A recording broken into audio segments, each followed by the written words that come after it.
March 3. இன்றைய வேத வாசிப்பு பகுதி என்னாகமம் 7ஆம் அதிகாரம். மோசே வாசஸ்தலத்தை ஸ்தாபனம் பண்ணி அதையும் அதன் எல்லா பணிமுட்டுகளையும் பலிபீடத்தையும் அதன் எல்லா பணிமுட்டுகளையும் அபிஷேகம் பண்ணி பரிசுத்தப்படுத்தி முடித்த நாளில் தங்கள் பிதாக்களுடைய வம்ச தலைவரும் எண்ணப்பட்டவர்களின் விசாரிப்புக்கு வைக்கப்பட்ட கோத்திர பிரபுக்களும் ஆகிய இஸ்ரவேலின் பிரபுக்கள் காணிக்கைகளை செலுத்தினார்கள். தங்கள் காணிக்கையாக 6 கூண்டு வண்டில்களையும் 12 மாடுகளையும் 2 பிரபுக்களுக்கு ஒவ்வொரு வண்டிலும் ஒவ்வொரு பிரபுவுக்கு ஒவ்வொரு மாடுமாக கர்த்தருக்கு செலுத்த வாசஸ்தலத்துக்கு முன்பாக கொண்டு வந்தார்கள். அப்பொழுது கர்த்தர் மோசேயை நோக்கி, நீ அவர்களிடத்தில் ஆசரிப்பு கூடாரத்தின் ஊழியத்திற்காக அவைகளை வாங்கி லேவியருக்கு அவரவர் வேலைக்கு தக்கவைகளாக பங்கிட்டு கொடு என்றார். அப்பொழுது மோசே அந்த வண்டில்களையும் மாடுகளையும் வாங்கி லேவியருக்கு கொடுத்தான். 2 வண்டில்களையும் 4 மாடுகளையும் கெர்சோன் புத்திரருக்கு அவர்கள் வேலைக்கு தக்க பங்காக கொடுத்தான். 4 வண்டில்களையும் 8 மாடுகளையும் மெராரியின் புத்திரருக்கு ஆசாரியனாகிய ஆரோனின் குமாரர் இத்தாமாருடைய கையின் கீழ் இருக்கிற அவர்களுடைய வேலைக்கு தக்க பங்காக கொடுத்தான். கோகாத்தின் புத்திரருக்கோ ஒன்றும் கொடுக்கவில்லை. தோள் மேல் சுமப்பதே அவர்களுக்குரிய பரிசுத்த ஸ்தலத்தின் வேலையாயிருந்தது. பலிபீடம் அபிஷேகம் பண்ணப்பட்ட நாளிலே பிரபுக்கள் அதன் பிரதிஷ்டைக்காக காணிக்கைகளை செலுத்தி பலிபீடத்துக்கு முன்பாக தங்கள் காணிக்கைகளை கொண்டு வந்தார்கள். அப்பொழுது கர்த்தர் மோசேயை நோக்கி, பலிபீடத்தின் பிரதிஷ்டைக்காக ஒவ்வொரு பிரபுவும் தன் தன் நாளில் தன் தன் காணிக்கையை செலுத்த கடவன் என்றார். அப்படியே 1ஆம் நாளில் தன் காணிக்கையை செலுத்தினவன் யூதா கோத்திரத்தானாகிய அம்மினதாபின் குமாரன் நகசோன். அவன் காணிக்கையாவது, போஜன பலியாக படைக்கும் பொருட்டு எண்ணெயிலே பிசைந்த மெல்லிய மாவினால் நிறைந்ததும் பரிசுத்த ஸ்தலத்தின் சேக்கல் கணக்காக 130 சேக்கல் நிறையுள்ளதுமான ஒரு வெள்ளித்தாளமும் 70 சேக்கல் நிறையுள்ள ஒரு வெள்ளிக்கலமும் ஆகிய இவ்விரண்டும், தூபவர்க்கம் நிறைந்த 10 சேக்கல் நிறையுள்ள பொன்னினால் செய்த ஒரு தூபகரண்டியும், சர்வாங்க தகன பலியாக ஒரு காளையும் 1 ஆட்டுக்கடாவும் 1 வயதான ஒரு ஆட்டுக்குட்டியும், பாவ நிவாரண பலியாக ஒரு வெள்ளாட்டுக்கடாவும், சமாதான பலியாக 2 மாடுகளும் 5 ஆட்டுக்கடாக்களும் 5 வெள்ளாட்டுக்கடாக்களும் 1 வயதான 5 ஆட்டுக்குட்டிகளுமே. இது அம்மினதாபின் குமாரனாகிய நகசோனின் காணிக்கை. 2ஆம் நாளில் இசக்காரின் பிரபுவாகிய சூவாரின் குமாரன் நெதனெயேல் காணிக்கை செலுத்தினான். அவன் காணிக்கையாவது, போஜன பலியாக படைக்கும் பொருட்டு எண்ணெயிலே பிசைந்த மெல்லிய மாவினால் நிறைந்ததும் பரிசுத்த ஸ்தலத்தின் சேக்கல் கணக்காக 130 சேக்கல் நிறையுள்ளதுமான ஒரு வெள்ளித்தாளமும் 70 சேக்கல் நிறையுள்ள ஒரு வெள்ளிக்கலமும் ஆகிய இவ்விரண்டும், தூபவர்க்கம் நிறைந்த 10 சேக்கல் நிறையுள்ள பொன்னினால் செய்த ஒரு தூபகரண்டியும், சர்வாங்க தகன பலியாக ஒரு காளையும் 1 ஆட்டுக்கடாவும் 1 வயதான ஒரு ஆட்டுக்குட்டியும், பாவ நிவாரண பலியாக ஒரு வெள்ளாட்டுக்கடாவும், சமாதான பலியாக 2 மாடுகளும் 5 ஆட்டுக்கடாக்களும் 5 வெள்ளாட்டுக்கடாக்களும் 1 வயதான 5 ஆட்டுக்குட்டிகளுமே. இது சூவாரின் குமாரனாகிய நெதனெயேலின் காணிக்கை. 3ஆம் நாளில் ஏலோனின் குமாரனாகிய எலியாப் என்னும் செபுலோன் புத்திரரின் பிரபு காணிக்கை செலுத்தினான்.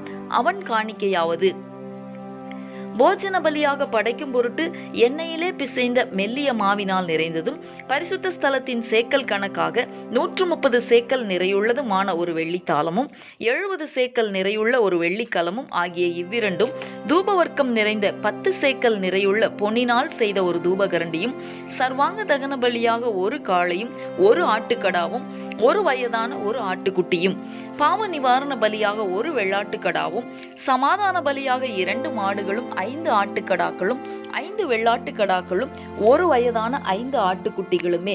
இது ஏலோனின் குமாரனாகிய எலியாபின் காணிக்கை. 4ஆம் நாளில் சேதேயூரின் குமாரனாகிய எலிசூர் என்னும் ரூபன் புத்திரரின் பிரபு காணிக்கை செலுத்தினான். அவன் காணிக்கையாவது, போஜன பலியாக படைக்கும் பொருட்டு எண்ணெயிலே பிசைந்த மெல்லிய மாவினால் நிறைந்ததும் பரிசுத்த ஸ்தலத்தின் சேக்கல் கணக்காக 130 சேக்கல் நிறையுள்ளதுமான ஒரு வெள்ளித்தாளமும் 70 சேக்கல் நிறையுள்ள ஒரு வெள்ளிக்கலமும் ஆகிய இவ்விரண்டும், தூபவர்க்கம் நிறைந்த 10 சேக்கல் நிறையுள்ள பொன்னினால் செய்த ஒரு தூபகரண்டியும், சர்வாங்க தகன பலியாக ஒரு காளையும் 1 ஆட்டுக்கடாவும் 1 வயதான ஒரு ஆட்டுக்குட்டியும், பாவ நிவாரண பலியாக ஒரு வெள்ளாட்டுக்கடாவும், சமாதான பலியாக 2 மாடுகளும் 5 ஆட்டுக்கடாக்களும் 5 வெள்ளாட்டுக்கடாக்களும் 1 வயதான 5 ஆட்டுக்குட்டிகளுமே. இது சேதேயூரின் குமாரனாகிய எலிசூரின் காணிக்கை. 5ஆம் நாளில் சூரிஷதாயின் குமாரனாகிய செலுமியேல் என்னும் சிமியோன் புத்திரரின் பிரபு காணிக்கை செலுத்தினான். அவன் காணிக்கையாவது, போஜன பலியாக படைக்கும் பொருட்டு எண்ணெயிலே பிசைந்த மெல்லிய மாவினால் நிறைந்ததும், பரிசுத்த ஸ்தலத்தின் சேக்கல் கணக்காக 130 சேக்கல் நிறையுள்ளதுமான ஒரு வெள்ளித்தாளமும் 70 சேக்கல் நிறையுள்ள ஒரு வெள்ளிக்கலமும் ஆகிய இவ்விரண்டும், தூபவர்க்கம் நிறைந்த 10 சேக்கல் நிறையுள்ள பொன்னினால் செய்த ஒரு தூபக்கரண்டியும், சர்வாங்க தகன பலியாக ஒரு காளையும் 1 ஆட்டுக்கடாவும் 1 வயதான 1 ஆட்டுக்குட்டியும், பாவ நிவாரண பலியாக 1 வெள்ளாட்டுக்கடாவும், சமாதான பலியாக 2 மாடுகளும் 5 ஆட்டுக்கடாக்களும் 5 வெள்ளாட்டுக்கடாக்களும் 1 வயதான 5 ஆட்டுக்குட்டிகளுமே. இது சூரிஷதாயின் குமாரனாகிய செலுமியேலின் காணிக்கை. 6ஆம் நாளில் தேகுவேலின் குமாரனாகிய எலியாசாப் என்னும் காத் புத்திரரின் பிரபு காணிக்கை செலுத்தினான். அவன் காணிக்கையாவது, போஜன பலியாக படைக்கும் பொருட்டு எண்ணெயிலே பிசைந்த மெல்லிய மாவினால் நிறைந்ததும், பரிசுத்த ஸ்தலத்தின் சேக்கல் கணக்காக 130 சேக்கல் நிறையுள்ளதுமான ஒரு வெள்ளித்தாளமும் 70 சேக்கல் நிறையுள்ள ஒரு வெள்ளிக்கலமும் ஆகிய இவ்விரண்டும், தூபவர்க்கம் நிறைந்த 10 சேக்கல் நிறையுள்ள பொன்னினால் செய்த ஒரு தூபகரண்டியும், சர்வாங்க தகன பலியாக 1 காளையும் 1 ஆட்டுக்கடாவும் 1 வயதான 1 ஆட்டுக்குட்டியும், பாவ நிவாரண பலியாக 1 வெள்ளாட்டுக்கடாவும், சமாதான பலியாக 2 மாடுகளும் 5 ஆட்டுக்கடாக்களும் 5 வெள்ளாட்டுக்கடாக்களும் 1 வயதான 5 ஆட்டுக்குட்டிகளுமே. இது தேகுவேலின் குமாரனாகிய எலியாசாபின் காணிக்கை. 7ஆம் நாளில் அம்மியூதின் குமாரனாகிய எலிஷாமா என்னும் எப்பிராயிம் புத்திரரின் பிரபு காணிக்கை செலுத்தினான். அவன் காணிக்கையாவது, போஜன பலியாக படைக்கும் பொருட்டு எண்ணெயிலே பிசைந்த மெல்லிய மாவினால் நிறைந்ததும், பரிசுத்த ஸ்தலத்தின் சேக்கல் கணக்காக 130 சேக்கல் நிறையுள்ளதுமான ஒரு வெள்ளித்தாளமும் 70 சேக்கல் நிறையுள்ள ஒரு வெள்ளிக்கலமும் ஆகிய இவ்விரண்டும், தூபவர்க்கம் நிறைந்த 10 சேக்கல் நிறையுள்ள பொன்னினால் செய்த ஒரு தூபக்கரண்டியும், சர்வாங்க தகன பலியாக 1 காளையும் 1 ஆட்டுக்கடாவும் 1 வயதான 1 ஆட்டுக்குட்டியும், பாவ நிவாரண பலியாக 1 வெள்ளாட்டுக்கடாவும், சமாதான பலியாக 2 மாடுகளும் 5 ஆட்டுக்கடாக்களும் 5 வெள்ளாட்டுக்கடாக்களும் 1 வயதான 5 ஆட்டுக்குட்டிகளுமே. இது அம்மியூதின் குமாரனாகிய எலிஷாமாவின் காணிக்கை. 8ஆம் நாளில் பெதாசூரின் குமாரனாகிய கமாலியேல் என்னும் மனாசே புத்திரரின் பிரபு காணிக்கை செலுத்தினான். அவன் காணிக்கையாவது, போஜன பலியாக படைக்கும் பொருட்டு எண்ணெயிலே பிசைந்த மெல்லிய மாவினால் நிறைந்ததும், பரிசுத்த ஸ்தலத்தின் சேக்கல் கணக்காக 130 சேக்கல் நிறையுள்ளதுமான ஒரு வெள்ளித்தாளமும் 70 சேக்கல் நிறையுள்ள ஒரு வெள்ளிக்கலமும் ஆகிய இவ்விரண்டும், தூபவர்க்கம் நிறைந்த 10 சேக்கல் நிறையுள்ள பொன்னினால் செய்த ஒரு தூபக்கரண்டியும், சர்வாங்க தகன பலியாக 1 காளையும் 1 ஆட்டுக்கடாவும் 1 வயதான 1 ஆட்டுக்குட்டியும், பாவ நிவாரண பலியாக 1 வெள்ளாட்டுக்கடாவும், சமாதான பலியாக 2 மாடுகளும் 5 ஆட்டுக்கடாக்களும் 5 வெள்ளாட்டுக்கடாக்களும் 1 வயதான 5 ஆட்டுக்குட்டிகளுமே. இது பெதாசூரின் குமாரனாகிய கமாலியேலின் காணிக்கை. 9ஆம் நாளில் கீதேயோனின் குமாரனாகிய அபீதான் என்னும் பென்யமின் புத்திரரின் பிரபு காணிக்கை செலுத்தினான். அவன் காணிக்கையாவது, போஜன பலியாக படைக்கும் பொருட்டு எண்ணெயிலே பிசைந்த மெல்லிய மாவினால் நிறைந்ததும், பரிசுத்த ஸ்தலத்தின் சேக்கல் கணக்காக 130 சேக்கல் நிறையுள்ளதுமான ஒரு வெள்ளித்தாளமும் 70 சேக்கல் நிறையுள்ள ஒரு வெள்ளிக்கலமும் ஆகிய இவ்விரண்டும், தூபவர்க்கம் நிறைந்த 10 சேக்கல் நிறையுள்ள பொன்னினால் செய்த ஒரு தூபக்கரண்டியும், சர்வாங்க தகன பலியாக 1 காளையும் 1 ஆட்டுக்கடாவும் 1 வயதான 1 ஆட்டுக்குட்டியும், பாவ நிவாரண பலியாக 1 வெள்ளாட்டுக்கடாவும், சமாதான பலியாக 2 மாடுகளும் 5 ஆட்டுக்கடாக்களும் 5 வெள்ளாட்டுக்கடாக்களும் 1 வயதான 5 ஆட்டுக்குட்டிகளுமே. இது கீதேயோனின் குமாரனாகிய அபீதானின் காணிக்கை. 10ஆம் நாளில் அம்மிஷதாயின் குமாரனாகிய அகியேசேர் என்னும் தான் புத்திரரின் பிரபு காணிக்கை செலுத்தினான். அவன் காணிக்கையாவது, போஜன பலியாக படைக்கும் பொருட்டு எண்ணெயிலே பிசைந்த மெல்லிய மாவினால் நிறைந்ததும், பரிசுத்த ஸ்தலத்தின் சேக்கல் கணக்காக 130 சேக்கல் நிறையுள்ளதுமான ஒரு வெள்ளித்தாளமும், 70 சேக்கல் நிறையுள்ள ஒரு வெள்ளிக்கலமும் ஆகிய இவ்விரண்டும், தூபவர்க்கம் நிறைந்த 10 சேக்கல் நிறையுள்ள பொன்னினால் செய்த ஒரு தூபக்கரண்டியும், சர்வாங்க தகன பலியாக ஒரு காளையும் ஒரு ஆட்டுக்கடாவும், ஒரு வயதான ஒரு ஆட்டுக்குட்டியும், பாவ நிவாரண பலியாக ஒரு வெள்ளாட்டுக்கடாவும், சமாதான பலியாக 2 மாடுகளும் 5 ஆட்டுக்கடாக்களும் 5 வெள்ளாட்டுக்கடாக்களும், ஒரு வயதான 5 ஆட்டுக்குட்டிகளுமே. இது அம்மிஷதாயின் குமாரனாகிய அகியேசேரின் காணிக்கை. 11ஆம் நாளில் ஓகிரானின் குமாரனாகிய பாகியேல் என்னும் ஆசேர் புத்திரரின் பிரபு காணிக்கை செலுத்தினான்.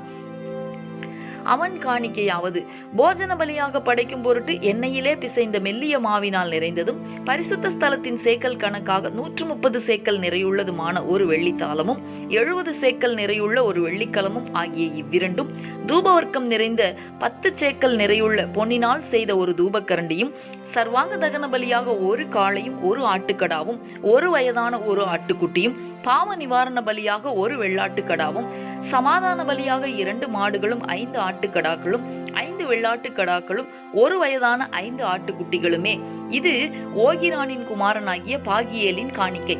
12ஆம் நாளில் ஏனானின் குமாரனாகிய அகீரா என்னும் நப்தலி புத்திரரின் பிரபு காணிக்கை செலுத்தினான்.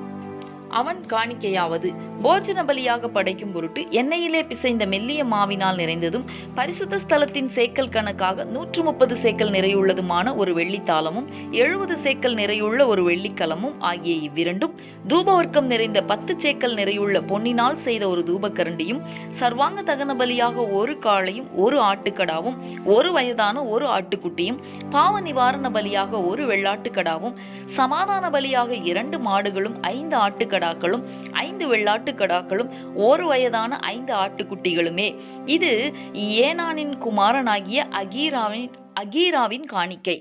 பலிபீடம் அபிஷேகம் பண்ணப்பட்ட போது இஸ்ரவேல் பிரபுக்களால் செய்யப்பட்ட பிரதிஷ்டையாவது, வெள்ளித்தாளங்கள் 12, வெள்ளி கலங்கள் 12, பொன் தூபக்கரண்டிகள் 12, ஒவ்வொரு வெள்ளித்தாளம் 130 சேக்கல் நிறையும், ஒவ்வொரு கலம் 70 சேக்கல் நிறையுமாக, இந்த பாத்திரங்களின் வெள்ளியெல்லாம் பரிசுத்த ஸ்தலத்தின் சேக்கல் கணக்கின்படி 2400 சேக்கல் நிறையாய் இருந்தது.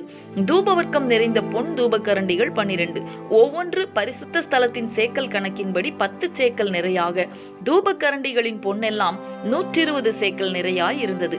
சர்வாங்க தகன பலியாக செலுத்தப்பட்ட காளைகள் எல்லாம் 12, ஆட்டுக்கடாக்கள் 12, ஒரு வயதான ஆட்டுக்குட்டிகள் 12, அவைகளுக்கு அடுத்த போஜன பலிகளும் கூட செலுத்தப்பட்டது. பாவ நிவாரண பலியாக செலுத்தப்பட்ட வெள்ளாட்டுக்கடாக்கள் 12, சமாதான பலியாக செலுத்தப்பட்ட காளைகள் எல்லாம் 24, ஆட்டுக்கடாக்கள் 60, வெள்ளாட்டுக்கடாக்கள் 60, ஒரு வயதான ஆட்டுக்குட்டிகள் 60. பலிபீடம் அபிஷேகம் பண்ணப்பட்ட பின்பு செய்யப்பட்ட அதன் பிரதிஷ்டை இதுவே. மோசே தேவனோடே பேசும்படி ஆசரிப்பு கூடாரத்திற்குள் பிரவேசிக்கும் போது தன்னோடே பேசுகிறவரின் சத்தம் சாட்சி பெட்டியின் மேலுள்ள கிருபாசனமான 2 கேருபீன்களின் நடுவில் இருந்து உண்டாக கேட்பான். அங்கே இருந்து அவனோடே பேசுவார். என்னாகமம் 8ஆம் அதிகாரம். கர்த்தர் மோசேயை நோக்கி, நீ ஆரோனோடே சொல்ல வேண்டியது என்னவென்றால், நீ விளக்குகளை ஏற்றும் போது 7 விளக்குகளும் விளக்கு தண்டிற்கு நேரே எரிய வேண்டும் என்று சொல் என்றார்.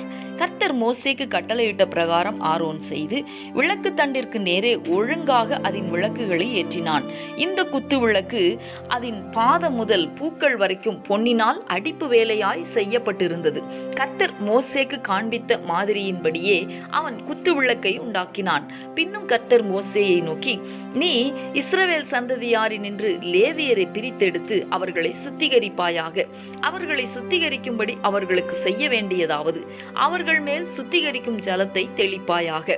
பின்பு அவர்கள் சர்வாங்க சவரம் பண்ணி தங்கள் வஸ்திரங்களை தோய்த்து தங்களை சுத்திகரிக்க கடவர்கள். அப்பொழுது ஒரு காளையையும் அதற்கேற்ற எண்ணெயிலே பிசைந்த மெல்லிய மாவாகிய போஜன பலியையும் கொண்டு வர கடவர்கள். பாவ நிவாரண பலியாக வேறொரு காளையையும் நீ வாங்கி லேவியரை ஆசரிப்பு கூடாரத்துக்கு முன் வரச் செய்து இஸ்ரவேல் புத்திரரின் சபையார் எல்லாரையும் கூடி வர பண்ணுவாயாக. நீ லேவியரை கர்த்தருடைய சந்நிதியில் வர பண்ணின போது இஸ்ரவேல் புத்திரர் தங்கள் கைகளை லேவியர் மேல் வைக்க கடவர்கள். லேவியர் கர்த்தருக்குரிய பணிவிடை செய்யும் பொருட்டு ஆரோன் அவர்களை இஸ்ரவேல் புத்திரரின் காணிக்கையாக கர்த்தருக்கு முன்பாக அசைவாட்டப்படும் காணிக்கையாய் நிறுத்த கடவன். அதன் பின் லேவியர் தங்கள் கைகளை காளைகளுடைய தலையின் மேல் வைப்பார்களாக.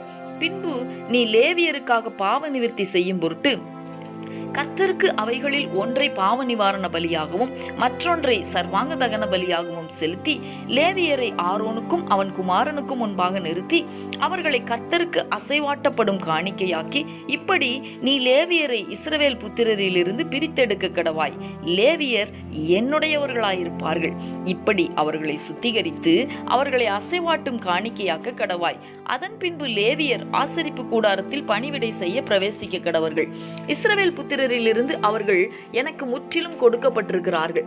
இஸ்ரவேல் புத்திரர் எல்லாரிலும் கற்பந்திறந்து பிறக்கிற சகல முதற்பேருக்கும் பதிலாக அவர்களை எனக்கு எடுத்துக்கொண்டேன். இஸ்ரவேல் புத்திரரில் மனிதரிலும் மிருக ஜீவன்களிலும் முதற்பேரானதெல்லாம் என்னுடையது. நான் எகிப்து தேசத்திலே முதற்பேரான யாவையும் சங்கரித்த நாளிலே அவைகளை எனக்கென்று பரிசுத்தப்படுத்தி, பின்பு லேவியரை இஸ்ரவேல் புத்திரரில் உள்ள முதற்பேரு சகலத்திற்கும் பதிலாக எடுத்துக்கொண்டு, லேவியர் இஸ்ரவேல் புத்திரருடைய பணிவிடையை ஆசரிப்பு கூடாரத்தில் செய்யும்படிக்கும் இஸ்ரவேல் புத்திரருக்காக பாவ நிவர்த்தி செய்யும்படிக்கும் இஸ்ரவேல் புத்திரர் தாங்களே பரிசுத்த ஸ்தலத்தில் சேருகிறதினால் இஸ்ரவேல் புத்திரரில் வாதை உண்டாகாதபடிக்கும் லேவியரை அவர்களிலிருந்து எடுத்து ஆரோனுக்கும் அவன் குமாரருக்கும் தத்தமாக கொடுத்தேன் என்றார். அப்பொழுது மோசேயும் ஆரோனும் இஸ்ரவேல் புத்திரரின் சபையார் யாவரும் கர்த்தர் லேவியரை குறித்து மோசேக்கு கட்டளையிட்டபடியெல்லாம் லேவியருக்கு செய்தார்கள். லேவியர் சுத்திகரிக்கப்பட்டு தங்கள் வஸ்திரங்களை தோய்த்தார்கள். பின்பு ஆரோன் அவர்களை கர்த்தருக்கு முன்பாக அசைவாட்டும் காணிக்கையாக நிறுத்தி அவர்களை சுத்திகரிக்க அவர்களுக்காக பாவ நிவர்த்தி செய்தான். அதற்கு பின்பு லேவியர் ஆரோனுக்கும் அவன் குமாரருக்கும் முன்பாக ஆசரிப்பு கூடாரத்தில் தங்கள் பணிவிடையை செய்யும்படி பிரவேசித்தார்கள். கர்த்தர் லேவியரை குறித்து மோசேக்கு கட்டளையிட்டபடியே அவர்களுக்கு செய்தார்கள். பின்னும் கர்த்தர் மோசேயை நோக்கி, லேவியருக்குரிய கட்டளை என்னவென்றால், 25 வயது முதல் அதற்கு மேற்பட்ட வயதுள்ள யாவரும் ஆசரிப்பு கூடாரத்தின் பணிவிடையை செய்யும் சேனையிலே சேவிக்க வர வேண்டும். 50 வயதுக்கு மேற்பட்டவர்கள் வேலை செய்யாமல் திருப்பணி சேனையை விட்டு ஆசரிப்பு கூடாரத்தின் காவலை காக்கிறதற்கு தங்கள் சகோதரரோடே கூட ஊழியம் செய்வதே அன்றி வேறொரு சேவகமும் செய்ய வேண்டியதில்லை.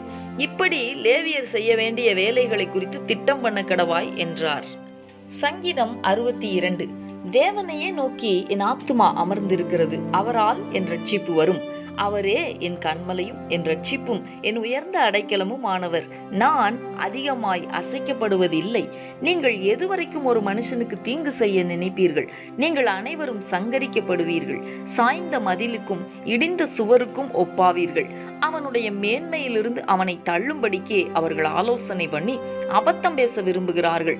தங்கள் வாயினால் ஆசீர்வதித்து தங்கள் உள்ளத்தில் சபிக்கிறார்கள். என் ஆத்துமாவே, தேவனையே நோக்கி அமர்ந்திரு. நான் நம்புகிறது அவராலே வரும். அவரே என் கன்மலையும் என் ரட்சிப்பும் என் உயர்ந்த அடைக்கலமுமானவர். நான் அசைக்கப்படுவது இல்லை. என் ரட்சிப்பும் என் மகிமையும் தேவனிடத்தில் இருக்கிறது. பலனான என் கன்மலையும் என் அடைக்கலமும் தேவனுக்குள் இருக்கிறது. ஜனங்களே, எக்காலத்திலும் அவரை நம்புங்கள். அவர் சமூகத்தில் உங்கள் இருதயத்தை ஊற்றிவிடுங்கள். தேவன் நமக்கு அடைக்கலமாய் இருக்கிறார். கீழ் மக்கள் மாயையும் மேன்மக்கள் பொய்யுமாமே. தராசிலே வைக்கப்பட்டால் அவர்கள் எல்லாரும் மாயையிலும் லேசானவர்கள். கொடுமையை நம்பாதிருங்கள். கொள்ளையினால் பெருமை பாராட்டாதிருங்கள். ஐஸ்வர்யம் விருத்தியானால் இருதயத்தை அதன் மேல் வைக்காதேயுங்கள். தேவன் ஒரு தரம் விளம்பினார், 2 தரம் கேட்டிருக்கிறேன்.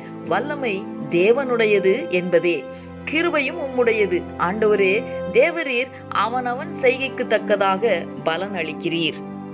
மார்க்கு 3ஆம் அதிகாரம் 20ஆம் வசனம் முதல் 35ஆம் வசனம் வரை. பின்பு வீட்டுக்கு போனார்கள். அங்கே அவர்கள் சாப்பிடுவதற்கும் சமயமில்லாதபடிக்கு அநேக ஜனங்கள் மறுபடியும் கூடி வந்தார்கள். அவருடைய இனத்தார் இதை கேட்டபோது அவர் மதிமயங்கி இருக்கிறார் என்று சொல்லி அவரை பிடித்துக் கொள்ளும்படி வந்தார்கள். எருசலேமில் இருந்து வந்த வேதபாரகர், இவன் பெயல்செபூலை கொண்டிருக்கிறான், பிசாசுகளின் தலைவனாலே பிசாசுகளை துரத்துகிறான் என்றார்கள். அவர்களை அவர் அழைத்து உவமைகளாய் அவர்களுக்கு சொன்னதாவது, சாத்தானை சாத்தான் துரத்துவது எப்படி? ஒரு ராஜ்யம் தனக்குத்தானே விரோதமாக பிரிந்திருந்தால் அந்த ராஜ்யம் நிலை நிற்க மாட்டாதே. ஒரு வீடு தனக்குத்தானே விரோதமாக பிரிந்திருந்தால் அந்த வீடு நிலை நிற்க மாட்டாதே. சாத்தான் தனக்குத்தானே விரோதமாக எழும்பி பிரிந்திருந்தால் அவன் நிலை நிற்க மாட்டாமல் அழிந்து போவானே. பலவானை முந்தி கட்டினால் ஒழிய ஒருவனும் பலவானுடைய வீட்டுக்குள் புகுந்து அவன் உடைமைகளை கொள்ளையிடக் கூடாது. கட்டினானேயாகில் அவன் வீட்டை கொள்ளையிடுவான். மெய்யாகவே நான் உங்களுக்கு சொல்லுகிறேன், மனுஷர்கள் செய்யும் எல்லா பாவங்களும் அவர்கள் தூஷிக்கும் எந்த தூஷணமும் அவர்களுக்கு மன்னிக்கப்படும். ஒருவன் பரிசுத்த ஆவிக்கு விரோதமாக தூஷணம் சொல்வானாகில் அவன் என்றென்றைக்கும் மன்னிப்படையாமல் நித்திய ஆக்கினைக்குள்ளாயிருப்பான் என்றார். அசுத்த ஆவியை கொண்டிருக்கிறான் என்று அவர்கள் சொன்னபடியினாலே அவர் இப்படி சொன்னார். அப்பொழுது அவருடைய சகோதரரும் தாயாரும் வந்து வெளியே நின்று அவரை அழைக்கும்படி அவரிடத்தில் ஆள் அனுப்பினார்கள். அவரை சுற்றிலும் உட்கார்ந்திருந்த ஜனங்கள் அவரை நோக்கி, இதோ உம்முடைய தாயாரும் உம்முடைய சகோதரரும் வெளியே நின்று உம்மை தேடுகிறார்கள் என்றார்கள்.